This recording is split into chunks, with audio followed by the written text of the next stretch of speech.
Halo, apa kabar? Saatnya Anda menyimak berita Palembang bersama saya, Tia Anissa. Sejumlah berita menarik akan kami sajikan untuk Anda dan berikut 3 berita utama hari ini. Kereta pengangkut batu bara menghantam minibus di perlintasan tanpa palang pintu Ogan Komering Ulu Timur.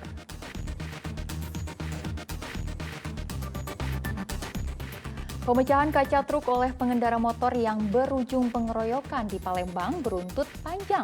Pelaku dan korban saling lapor ke polisi.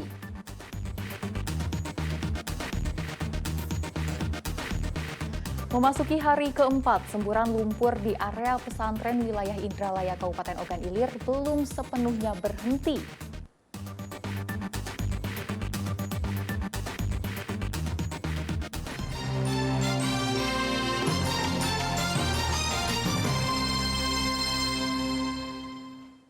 Kita ke informasi pertama. Kereta pengangkut batu bara menghantam minibus di perlintasan tanpa palang pintu Kabupaten Ogan Komering Ulu Timur. Walaupun mobil terseret 10 meter, sang sopir hanya menderita luka ringan.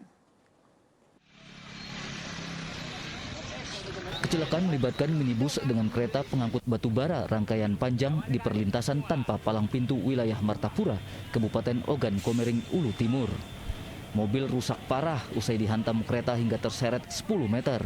Namun pengemudi minibus hanya menderita luka ringan dan segera dibawa ke rumah sakit terdekat. Tabrakan bermula saat mobil yang dikemudikan Yanto hendak menuju Jalan Merdeka dari arah Tebat, Sari Veteran. Saat mobil di tengah rel, datang 2 kereta pengangkut batu bara dari arah Lampung dan Batu Raja. Mobil yang sudah tidak dapat bergerak dihantam salah satu kereta dengan kecepatan tinggi. Jadi pada saat sebelum kejadian, mobil Avanza itu 1008 GG itu datang dari arah Jalan Merdeka mau ke kendaraan.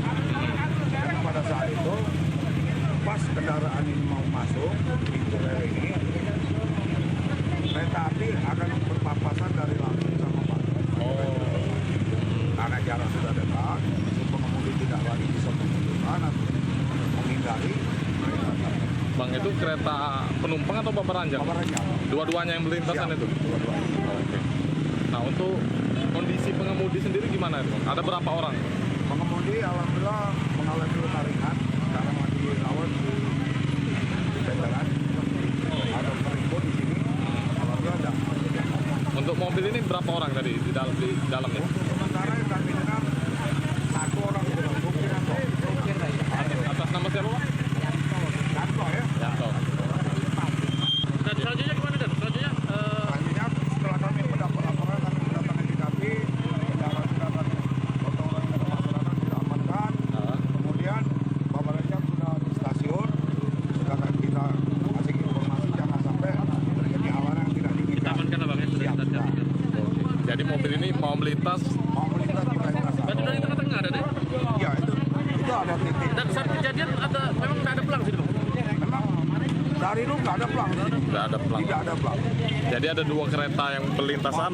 Berpapasan. Oke. Mas, Polisi telah memeriksa 2 masinis kedua kereta dan sopir minibus. Sedangkan bangkai mobil dibawa ke Satuan Lalu Lintas Polres Ogan Komering Ulu Timur. Dedi Irwansyah melaporkan dari Kabupaten Ogan Komering Ulu Timur. 2 pejabat Dinas Pertanian Ogan Komering Ulu Selatan ditetapkan sebagai tersangka oleh penyidik Kejaksaan Negeri Ogan Komering Ulu Selatan. Keduanya diduga melakukan korupsi 1,7 miliar rupiah pada pengelolaan bantuan dana bangunan vertikal dryer padi.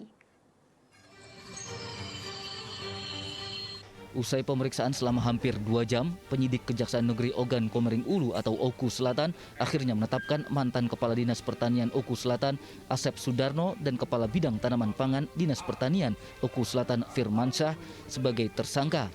Firmansyah langsung ditahan di Lembaga Pemasyarakatan Muara II, sedangkan tersangka Asep Sudarno tidak dilakukan penahanan.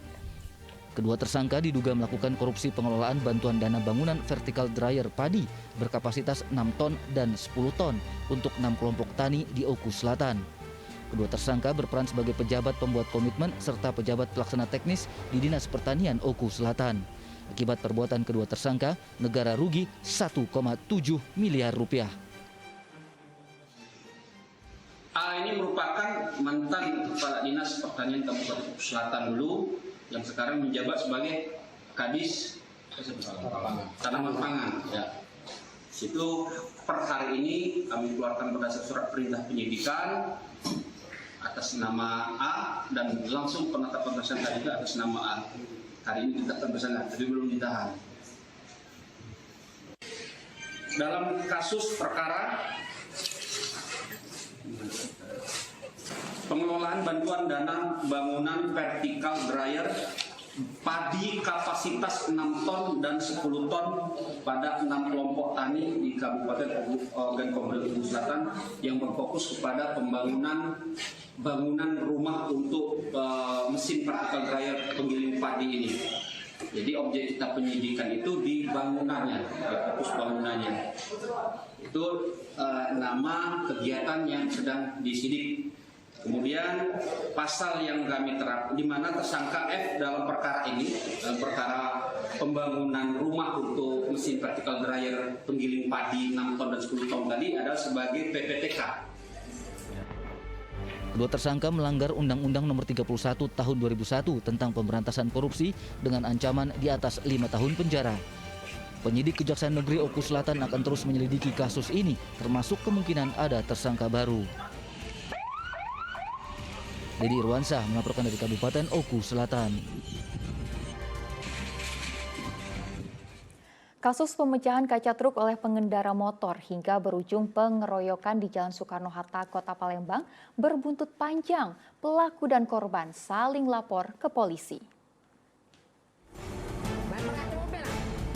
Pemecahan kaca truk oleh pengendara motor hingga berujung pengeroyokan di Jalan Soekarno-Hatta, Kota Palembang pada 26 September 2022 viral di media sosial. Kasus tersebut berbuntut panjang. Pengemudi truk yang menjadi korban serta pengendara motor sebagai pelaku saling lapor ke Polsek Ilir Barat 1. Pada polisi, korban Edi Usman melapor truk yang dikemudikannya dihadang 2 orang berboncengan motor. Salah satu pelaku mengambil batu kemudian melempar kaca truk hingga pecah. Sementara pelaku Ismen mengaku emosi karena motor yang dikendarai bersama anaknya dipepet truk korban saat hendak menyalip hingga terjatuh. Karena truk tidak berhenti, pelaku mengejar sekaligus melempar batu. Tidak terima dengan tindakan pelaku, korban dan beberapa teman mengejar pelaku.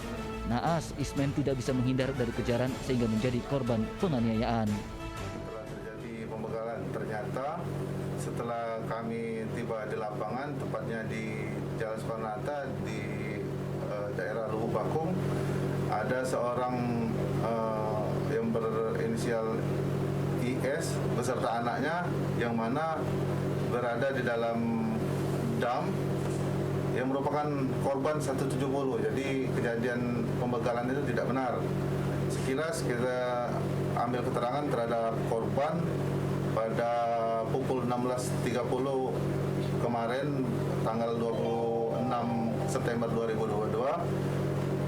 IS beserta anaknya yang menggunakan kendaraan roda 2 jenis Vario ingin menyalip mobil truk milik ED dan HD yang mana truk tersebut sama-sama mengarah ke arah Musi 2. Namun mungkin sang korban atas nama IS ini tidak senang karena disalip oleh kendaraan tersebut, jadi menunjuk-nunjuk ke arah mobil. Mungkin di situ terjadi kesalahpahaman, kemudian mobil dihentikan. Pada saat mobil dihentikan, si pelaku ini atas nama IS mengambil batu yang ada di sekitar TKP di Lubuk Bakung, terus memecahkan kaca truk yang bagian sebelah kiri. Namun kemudian sopir beserta kernetnya yang merupakan anaknya sendiri itu mengejar pelaku yang telah memecahkan kaca tersebut, dan terjadilah pengeroyokan terhadap yang mana korban atas nama IS di TKP. Jadi sempat kita amankan 2 buah besi yang dipakai oleh pelaku sopir truk dan beserta anaknya yang digunakan untuk memukul korban atas nama IS. Jadi untuk saat ini kita menerima laporan dari IS sebagai korban, yaitu melaporkan bahwasannya pengeroyokan terhadap dirinya. Namun di sisi lain untuk supir truk dan kernet melaporkan IS sebagai pelaku pengerusakan terhadap kaca truknya. Polisi menerima laporan pengeroyokan dengan 3 pelaku, yaitu Edi Usman, Hidayatullah, dan Pandu. Tiganya kini diperiksa di Polsek Ilir Barat 1. Sedangkan kasus pecah kaca dengan laporan sebagai pelaku, yaitu pengendara motor Ismen, masih dirawat di rumah sakit akibat pukulan benda tumpul. Yanuar Ikhrom melaporkan dari kota Palembang. Waspadalah bagi Anda pemilik kendaraan bermotor. Di kawasan Sukarami, Kota Palembang, 2 kawanan pencuri menggondol motor yang diparkir di halaman masjid. Pencurian motor di halaman Masjid Fisabilillah, wilayah Sukarame, Kota Palembang terekam CCTV. 2 maling mendekati motor yang diparkir, kemudian merusak kunci stang dan memotong kunci tambahan dengan gunting besi. Aksi kejahatan ini berlangsung kurang dari 1 menit. Pemilik motor sedang menjalankan sholat subuh dalam masjid. Korban baru sadar kehilangan motor saat hendak pulang menuju parkiran. Diduga para pelaku telah mengincar motor saat korban memarkirkan kendaraan di halaman masjid. Bermodal rekaman CCTV, korban melaporkan kasus pencurian ini kepada polisi. Saya lihat ialah satu orang masuk, sudah masuk, nengok tuh ada pacar ini bang. Kawannya datang bawa gunting itu. Jadi pakai alat gunting. Kawannya DWA, motornya di luar. Nah, terus nggak lama, cuma nggak kate 2 menit. Kalau begitu datang kawannya, kentek pas sholat subuh. Sudah pasang gembok, ya. Sholat subuh. Kalau nengok jamnya pas 4:30. Habis sholat, balik.